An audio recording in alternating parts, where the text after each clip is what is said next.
안녕하십니까. 요한계시록 제7장은요, 인을 치는 장입니다. 인을 치는 장인데, 이 7장에 앞서 6장에는, 이제, 소위 인재앙이라는, 커다란 재앙을 말씀하고, 그리고 이 6장 17절에서 그들의 진노에 큰 날이 이르렀으니 누가 능히 서리요 하더라 하셨는데, 이 큰 환난의 날에 누가 능히 견디고 설 것인가 하는 데 대한 답이 바로 7장인 것입니다.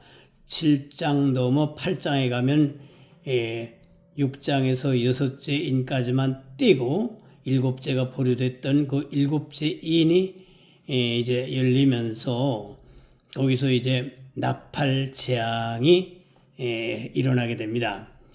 그런데 이 7장은 바로 이런 큰 환난의 날에 누가 견디고 서겠느냐 하는 데 대한 답이 바로 이 사람들이다. 흰옷 입은 무리들이다. 큰 무리들이다. 십자가 보혈로 대속을 입고 택함을 입고 종말에 이긴 자들이다. 하나님의 인을 맞은 자들이다. 이렇게 답을 하고 있습니다. 7장 1절에 보면요. 이 일 후에 내가 네 천사가 땅 네 모퉁이에 선 것을 보니, 이제 네 천사는 심판을 수행하는 천사인데요. 땅 네 모퉁이에 섰다는 것은 온 세상을 주장하고 있다는 것입니다. 땅의 사방의 바람을 붙잡았다는 건 재난이 일어나지 못하게 이제 붙잡고 임시 보류하고 있는 것입니다. 바람으로 하여금 땅이나 바다에나 각종 나무에 불지 못하게 하더라. 이것은요, 바로 당신의 택한 백성, 종말에 이긴 자들로 사명받은 이 참된 교회와 성도들에게 하나님이 인을 쳐가지고 너는 내 소유다, 내가 보호할 것이다, 이렇게 인을 쳐주시기 위하여 그때까지 이 재난이 일어나지 않고 큰 환난이 본격화되지 않도록 보류하고 있어라는 거예요. 그렇습니다. 그것이 이제 바람을 이제 불지 못하게 하는 겁니다. 그래서 2절 보면요, 또 봄에 다른 천사가 살아계신 하나님의 인을 가지고 와요. 이 힘센 천사가 아니고요, 또 다른 천사가 살아계신 하나님의 인, 도장을 가지고 해돋는 데로부터 하나님의 영광의 임재를 해돋는 데라고 합니다. 올라와서 땅과 바다를 해롭게 할 권세를 받은 네 천사, 아까 1절에 나오는 네 천사를 향하여 큰 소리를 외칩니다. 그렇게 3절에 보면 이르되 우리가 우리 하나님의 종들의 이마에 인치기까지 땅이나 바다나 나무들을 해하지 말라 하더라. 그러니까 이제 우리 하나님의 종들이 말하자면 14만 4천이고 종말 때 대환란에서 이제 보호받을 이긴 자들이고 이제 하나님의 택하심을 입고 은혜로 승리하는 자들인 것입니다. 이들이 이마에 인을 맞게 되는데 이게 상징이죠. 이마에 어린 양의 이름과 아버지 이름이 새겨진 도장을 받는다는 그런 그 상징을 가지고 하나님의 자녀요, 택하심을 입은 자요, 하나님의 소유이며 또 하나님의 사명자들이고 종말에 이긴 자들이라는 것입니다. 그래서 소유와 보호, 구원을 아울러 약속하는 것이 이인입니다. 그러니까 이 계시록에는요, 재앙이 크게 있는데 비하여 반면 구원과 보호의 약속이 함께 긴장 속에서 이제 같이 변증법적인 관계를 이루게 됩니다. 계시록은 참 오묘합니다. 그래서 이 인치기까지, 인치는 거듭 설명하지만요, 인을 친다는 건 하나님이 당신의 소유로 삼는다는 것이고 그 믿음을 인정하는 것이고 또 보호와 구원을 약속하시는 것입니다. 물론 그 일 맞은 자들 중에는 이제 계시록 11장에서 두중인 두감남나무 두초 때 두 선지자가 돼서 투쟁하다가 일시적으로 죽습니다. 짐승에게 죽임을 당하지만 그들이 이제 하늘 올라갑니다. 올라가고 또 이제 지상에는 주님이 재림 때 영접하기 위한 신부들로서 14만 4천이고 구원받은 택하심을 입은 은혜를 입은 이 성도들이 하나님의 보호를 받으면서 대환란 기간을 통과하게 되는 것입니다. 그래서 4절에 내가 인침을 받은 자의 수를 들으니 이스라엘 자손이 각 지파 중에서 인침을 받은 자들이 14만 4천이니 여기 이스라엘은요 실제 유대인이 아닙니다. 어디까지나 영적 이스라엘인 교회와 성도들 이제 대환란 시대에 싸워서 이긴 자들 이들을 다 통칭해서 말씀하시는 것인데 이걸 실질적인 유대인이라고 하는 사람들이 이제 그 세대주의자들이고 여기 14만 4천도 유대인 실제수라고 합니다. 유대인이 실제수라고 해요. 이제 그 특별히 그런 주장을 하는 분이 전광훈 씨하고 이제 인천의 정동수 목사님하고 있는데 이 두 분이 이런 세대주의적 해석을 하는 것은 아름답지 못합니다. 말릴 수는 없지만요. 이 세대주의적인 해석이 또 뭘 주장하냐면 환란 전 휴거를 주장해요. 그래가지고 계시록 4장 1절에 이리로 올라오라 하신 요한을 천상으로 그의 영혼을 끌어올리시는 말씀을 교회의 휴거라고 하면서 대환란 전에 이 성도들이 다 교회가 다 공중으로 끌어올려서 7년 동안 혼인잔치 하다가 주님 재림 때 같이 내려온다 이렇게 주장을 하는데 황당합니다. 황당하고 전광훈 씨도 그거 포기하시는 게 좋습니다. 환란 전 휴거 떠들고 다니면요 오해받습니다. 그만큼 성경을 신중하게 이제 탐구하지 않았다는 단순성이에요. 무슨 저 서요한 교수, 총신대 교수라는 사람하고 또 김철원 교수, 장신대 교수라는 사람이 전광훈 교주를 심히 높이고 무슨 마치 2000년 내 없었던 사람인 것 마냥 그러는데 그러지들 마세요. 그 왜 아름답지 못한 언행을 하는지 모르겠습니다. 신학교 선생님들이라면 분별력만큼은 있어야 될 거 아니에요? 전광훈 씨의 환란 전 휴거 주장하고 계시록의 24장로를 구약을 기록한 사람이라고 하고 헤브론과 해분을 혼동해가지고 헤브론이 해분하고 같은 단어로 이제 합쳐진다는 엉뚱한 얘기하고 말이죠. 그래서 헤브론에 이제 7년 6개월 다윗의 통치가 공중 휴거돼가지고 7년 동안 있는 혼인잔치를 예표한 거라고 하면서 부질없는 얘기합니다. 그러지 마세요. 정동수 씨도 그렇고요. 그 세대주의적인 해석은 그 소수의 특별한 사람들 이외에는요 인정받지 못해요. 그리고 성경을 성실하게 공부한 사람들이 아니에요. 무슨 환란 전에 휴거를 당해서 공중에서 7년 동안 혼인잔치 한답니까? 혼인잔치라는 것은요 주님이 19장에서 재림하실 때에 주님을 환영하는 잔치입니다.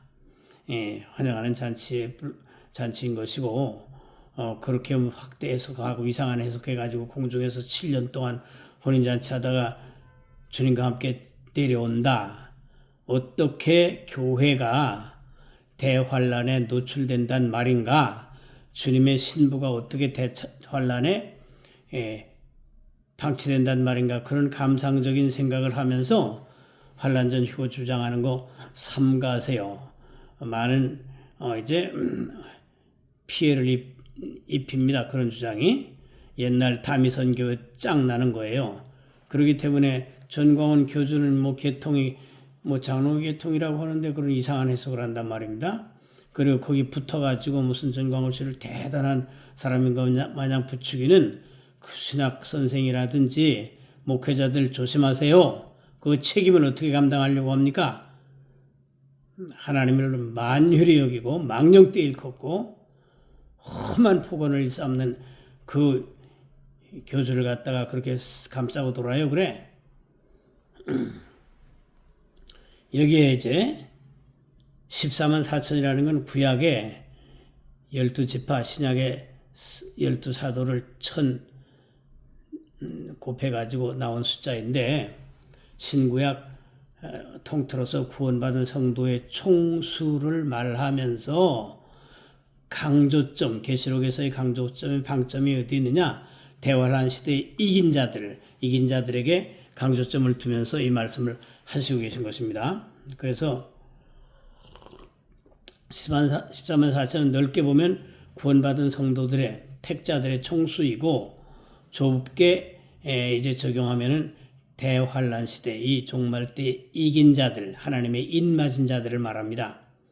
여기 유다 지파, 르벤 지파, 아셀 지파, 므낫세 지파, 시몬 지파, 이사갈 스불론, 다 이것은 실제 유대인이 아니고요, 영적 이스라엘인 교회 이긴 자 14만 4천들을 이제 여기에 이렇게 이스라엘로 이제 말씀하고 있는 것입니다. 실제 유대인 14만 4천 숫자라고 하면서 이제 혼란시키는 것이 아까 말씀드렸던 대로 전광훈 교주, 또 이제 인천의 정봉수 목사인데 폐기하시기 바랍니다. 환란전 휴거는 계속해되면 옛날 다미 선교에 짱나고 오해를 받습니다. 오해를 받아요.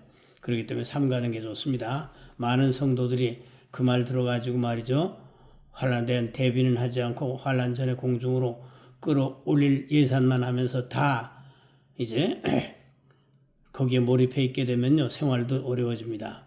옛날 다미 선교가 그래가지고 얼마나 많은 파장을 일으켰습니까? 삼가시기 바라겠습니다.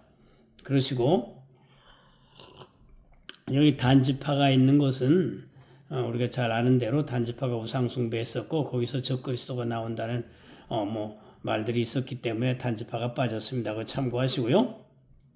9절에 이 일 후에 내가 보니 각 나라와 족속과 백성과 방언에서 아무도 능히 셀 수 없는 큰 무리가 나와 흰옷을 입고 손에 종려가지를 들고 보좌 앞과 어린 양 앞에 서서 10절에 큰 소리로 외쳤다고 했습니다. 자, 이 나라와 족속과 백성과 방언에서 아무도 능히 셀 수 없는 큰 무리가 누군가? 큰 무리가 누군가? 이것은요, 이제 구원받은 성도들의 총수라고 하기도 하고, 이 지상에서 투쟁 중인 이긴 자들의, 즉 14만 4천들의 총수라고 하기도 하는데, 그런 특징이 뭐냐고 하면요, 이 큰 무리가 흰옷을 입고 손에 종려 가지를 들고 보좌 앞과 어린 양 앞에 섰다고 했어요. 이것은 지상의 광경이 아니고 천상이거든요.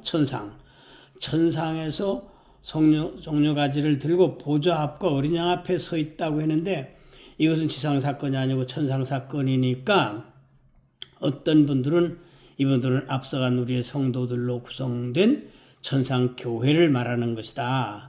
천상교회 성도들의 전체를 말하는 것이다. 이렇게 보기도 하고요. 또 한편에서는 이것이 지상에서 고생하고 환난과 싸워 이기고, 그리고 마귀와 모든 유혹을 이겨서 이긴 자들인 14만 4천들, 그 구원받은 총수들이 장차 천상에 들어가 하늘나라에 갔을 때 이루어질 일을 이제 보여주는 것이다. 이렇게 보는 해석도 있습니다. 우리가 이제 천상에 올라가게 되면은 정려가지를 들고 보좌 앞과 어린 양 앞에서 큰 소리로 외치게 된다는 거예요. 그러니까 천상만을 강조하게 되면은 앞서간 우리의 성도들, 즉 천상교회를 말하는 것이고, 이제 이 지상에 방점을 두게 되면은 어디까지나 지상에 있는 우리 성도들이 14만 4천 이긴 자들이, 구원받은 총수들이 앞으로 하늘나라에 올라가게 되면은 이렇게 보좌 앞과 어린 양 앞에 서서 큰 소리로 외치게 된다. 이것을 보여준다고 합니다. 그러니까 양쪽 해석을 참고해서 이제 참조하시면 되겠고요. 큰 소리로 외쳐 이르되 구원하심이 보좌에 앉으신 우리 하나님과 어린 양에게 있도다. 이렇게 외칩니다. 구원하심이 보좌에 앉으신 우리 하나님과 어린 양에게 있도다. 아멘. 그는 근본 하나님의 본체시나 하나님과 동등됨을 취할 것으로 여기지 아니하시고 오히려 자기를 비워 종의 형체를 가져 사람의 모양으로 나타나셨고 자기를 낮추시고 죽기까지 복종하셨으니 곧 십자가에 죽으심이라. 그러므로 하나님의 그를 지극히 높여 모든 이름으로 예수의 이름 앞에 무릎을 꿇게 하시고 모든 입으로 예수 그리스도를 주라 시인하여 하나님께 영광을 돌리게 되느니라. 빌립보서 2장 6절부터의 말씀이 바로 인류 역사의 진행의 이제 답입니다. 답. 모든 입으로 예수 그리스도를 주라 시인하여 하나님께 영광을 돌리게 되는 것이 인류 역사의 종말입니다. 종말입니다. 그래서 이제 큰 소리로 외쳐 이르되 구원하심이 보좌에 앉으신 우리 하나님과 어린 양에게 있도다. 왜 우리 주 예수님을 어린 양이라고 합니까? 이 땅에 오셔서 십자가를 지시고 죽임을 당하신 희생이 되었던 양같이 죽임을 당하신 어린 양처럼 고난 받으시고 승리하셨기 때문에 주님의 십자가 고난을 이제 하나님의 어린 양이라 이렇게 이제 표현하고 있습니다. 그렇기 때문에 죽임을 당하신 어린 양의 피에 그 옷을 씻어 희귀하는 자들이 성도들이죠.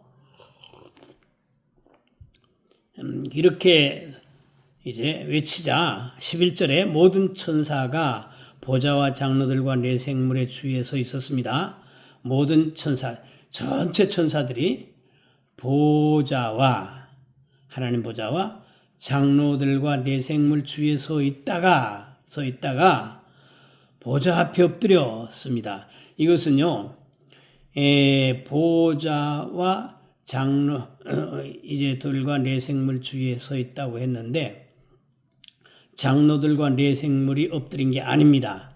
모든 천사가 보좌와 장로들과 네 생물의 주위에 서 있다가 장로들과 네 생물은 엎드리지 않았는데 천사들이 모든 천사, 야, 엄청난 천사의 수가,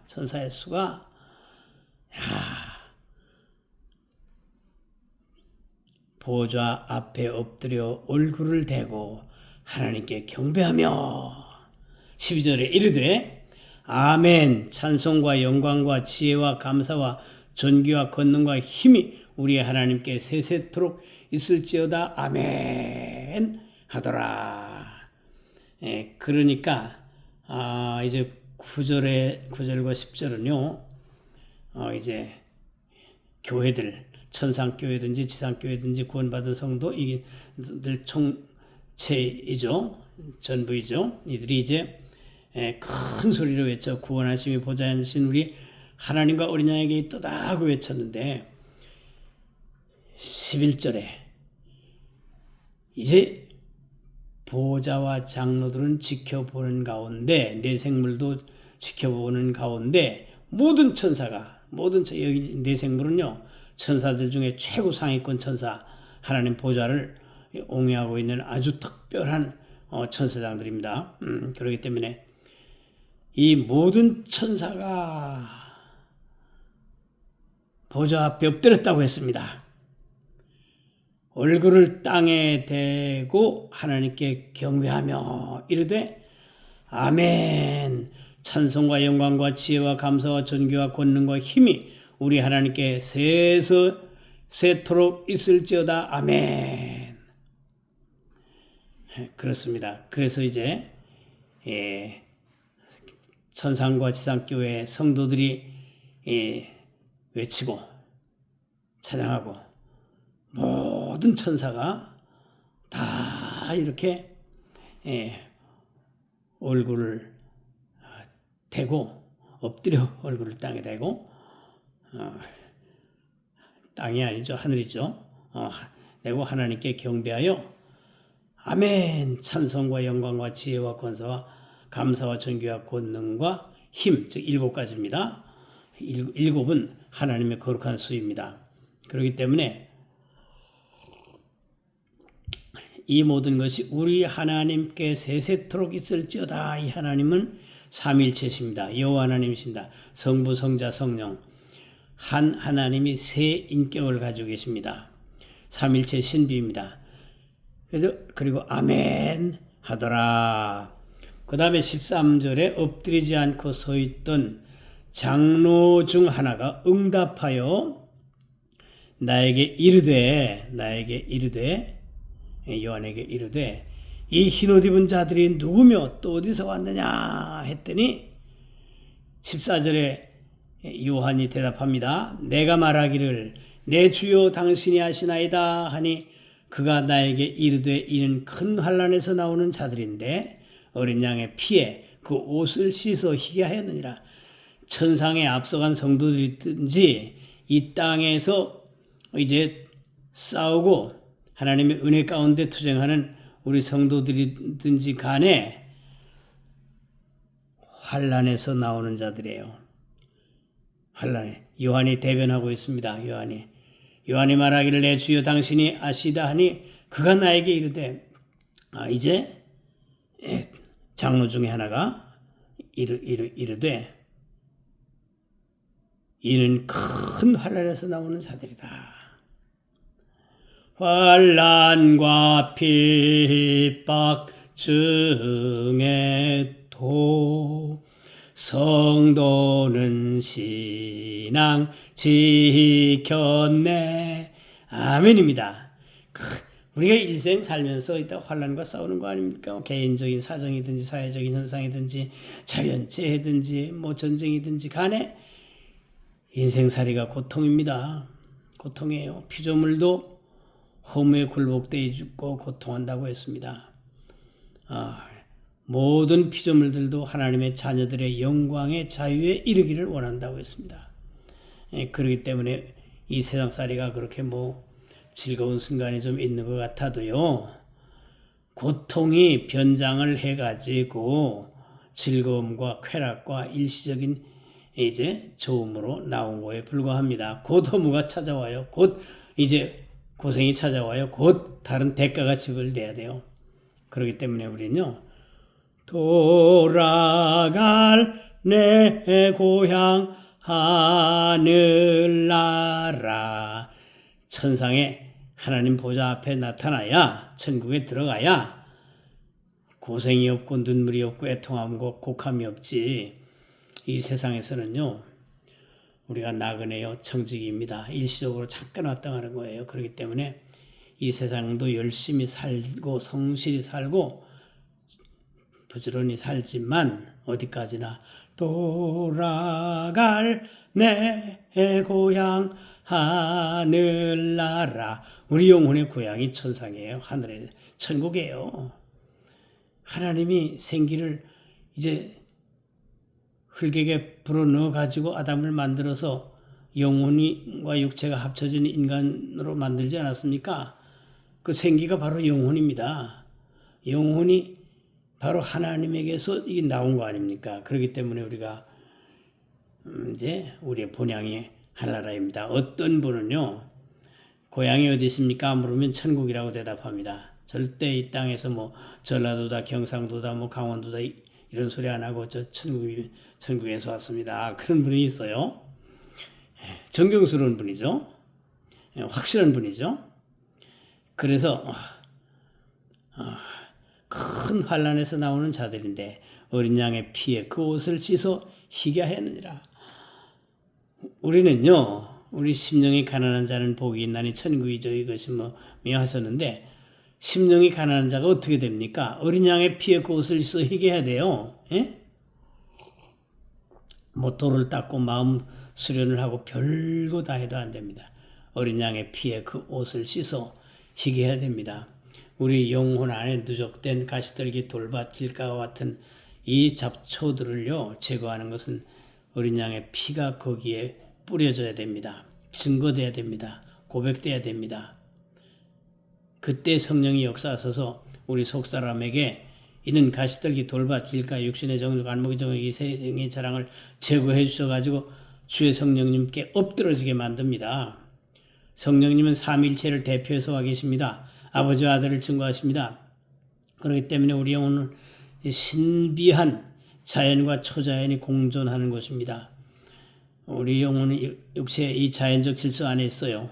그러나 영혼 안에 거하시는 성령님은 초자연적이고 하나님이고 만물을 창조하신 하나님의 영이십니다. 그렇기 때문에 구원받은 성도의 영혼 안에는요, 자연과 초자연이 공존하는 신비하고 놀라운 하나님의 성전입니다.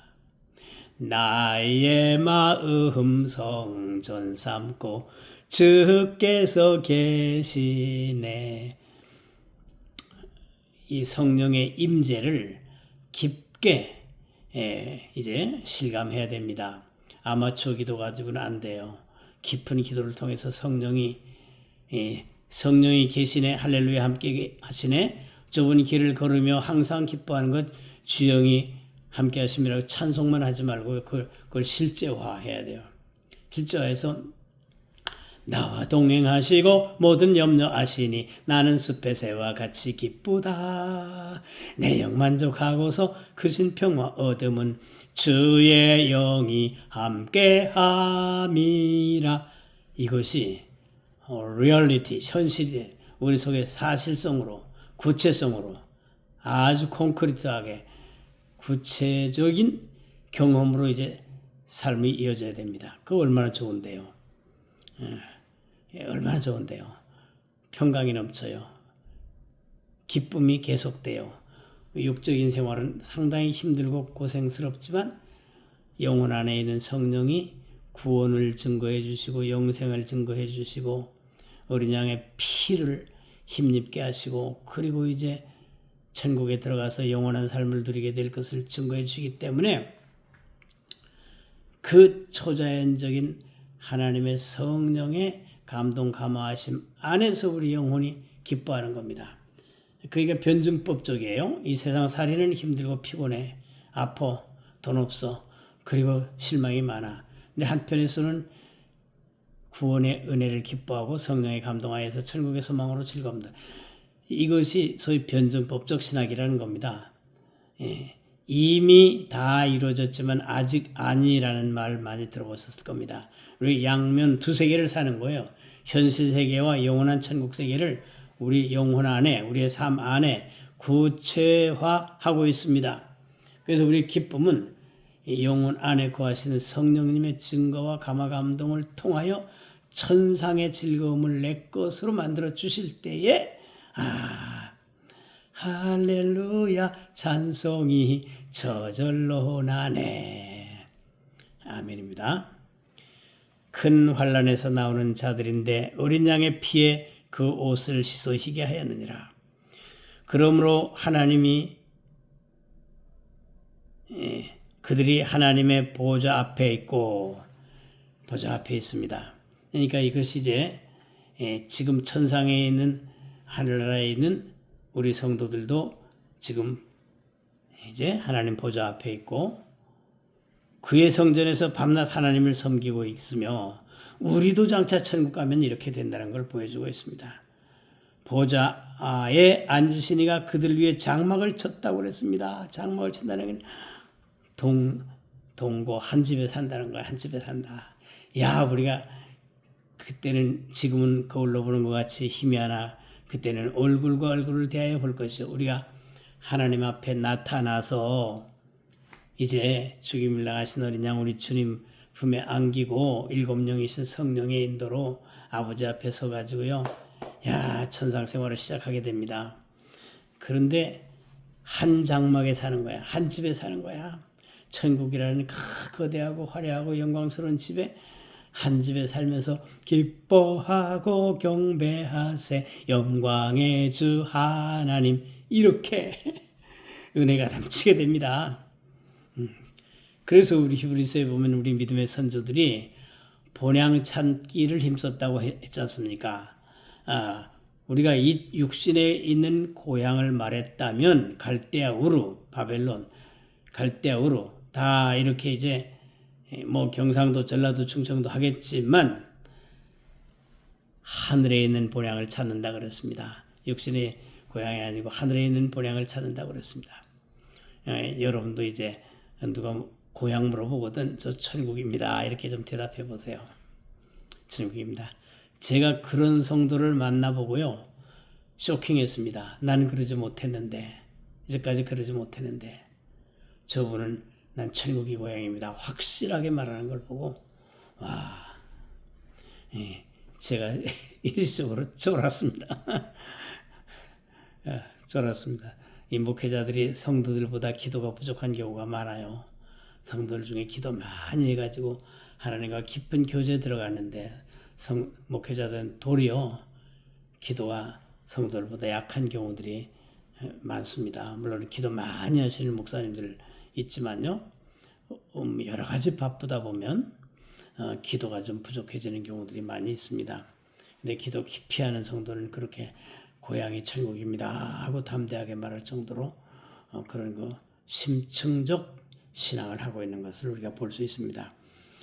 장막을 치시니 16절 그들이 다시는 줄이지도 아니하며 목마르지도 아니하고 해나 아무 뜨거운 기운에 상하지 아니하리니 17절 이는 보좌 가운데 계신 어린 양이 그들의 목자가 되사 생명수 샘으로 인도하시고 하나님께서 그들의 눈에서 모든 눈물을 씻어줄 것입니다. 이 천국에서 중간 상태 천국이든지 앞으로 영혼 세계 천국이든지 천국 생활이 이렇다는 거야. 우리가 천국에 가면 이렇게 하나님의 사랑 안에 있게 됩니다. 아멘.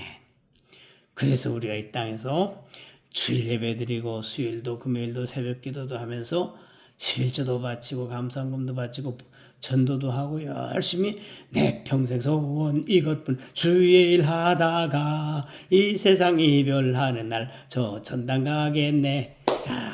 이 은혜로 우리가 살고 있습니다. 우리가 계시록 7장을 함께 잠시 묵상해 봤습니다. 하나님의 말씀은 그 오묘함이 끝이 없습니다.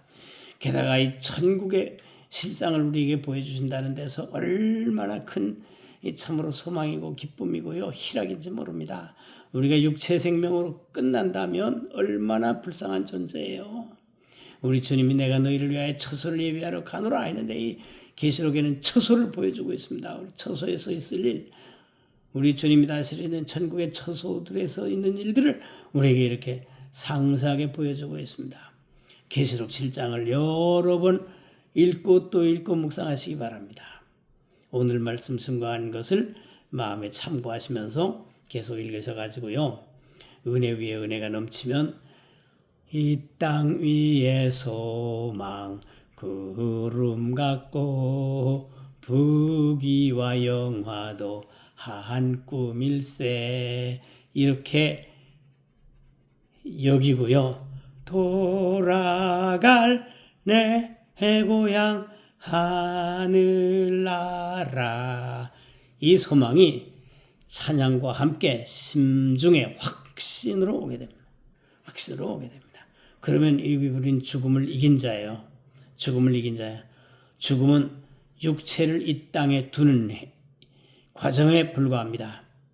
육체를 이 땅에 두고 나의 본향인 하나님께 이제 가는 시간입니다. 그런데 우리가 갈 길을 알지 못하기 때문에 우리 주님이 길이요 진리요 생명 되신다고 말씀하시면서 성령을 보내셔가지고 성령이 우리 안에 계셔서 우리를 인도하는 것, 인도하사 천국까지 가게 하십니다. 우리가 천국 가는 길도 모르고 방향도 모르고 야 첫째 안을 지나고 둘째 안을 지나고 셋째 안을 가는데 어떻게 우리 힘으로 가겠습니까?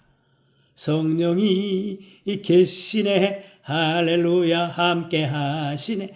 성령이 우리를 이끌고 천국으로 가시니까 천사들이 다 와가지고 함께 성령 하나님께 수종들면서 우리를 천국 길로 안내합니다.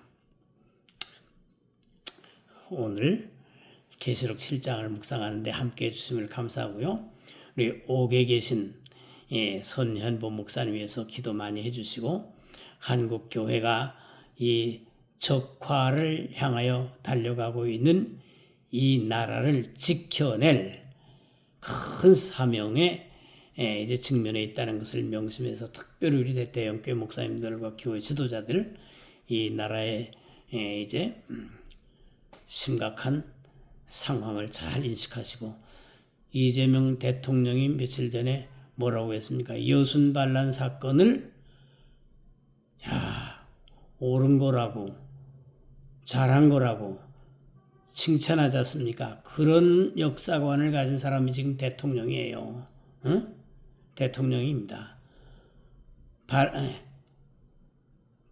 붉은 세력들이 반란을 일으켜가지고 사람들 죽이고 다 난리친 것을 갖다가 칭찬을 해요. 잘했대요. 그런 사람이 대통령으로 있는 이 현실을 명심하시기 바랍니다. 우리 다음 영상에서 또 뵙기로 하고요. 평안한 은혜 가운데 승리하시기 바라겠습니다. 오늘도 함께 해주심을 감사드리고요. 평강하십시오.